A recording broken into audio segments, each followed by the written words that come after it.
हुमायूंनगर police station हुदूद में वाक़े बासाब tank के करीब बाद नामालूम अफराद ने एक शख्स पर कातिलाना हमला करते हुए उन्हें जख्मी कर दिया। बताया जाता है कि नोमान नामी एक शख्स जिनकी नीलोफर अस्पताल के पास मेडिकल शॉप वाक़े है अपनी दुकान बंद करके घर वापस लौट रहे थे कि इसी दौरान नामालूम अफराद ने उन पर तेजधारी हथियार से हमला करते हुए उन्हें जख्मी कर दिया और फरार हो गए।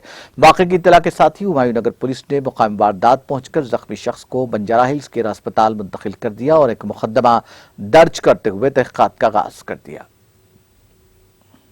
मेरा नाम अब्बास है, मेरे भोने का नाम सैयद नोमान है। आधा घंटा पहले उनको कोई चाकू से मार के चले गए। उन्होंने उनका मेडिकल हॉल क्लोज करके उनके घर को जा रहे थे मासा टैंक। उनका मेडिकल हॉल नीलोफर हॉस्पिटल के सामने कुवैत शाफी मेडिकल हॉल है, वहाँ से उन्होंने उनके घर मासा टैंक जा रहे थे। तो मासा टैंक ब्रिज से पहले कोई उनको चाकू से मार के चले गए। कौन मारे अननोन पर्सन मार के चले गए। उनके मेडिकल शॉप का नाम क्या था? कुवैत शाफी उनका मेडिकल का नाम।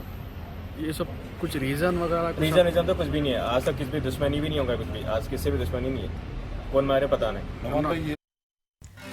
नाज़रीन, हमारे टीटीवी न्यूज़ को सब्सक्राइब करें, बेल आइकॉन को प्रेस करें, शेयर करें और लाइक करना ना भूलें। और किसी भी एडवर्टाइजमेंट के लिए हमारे इस नंबर पर कांटेक्ट करें। हमारा नंबर है 9550102020 पर।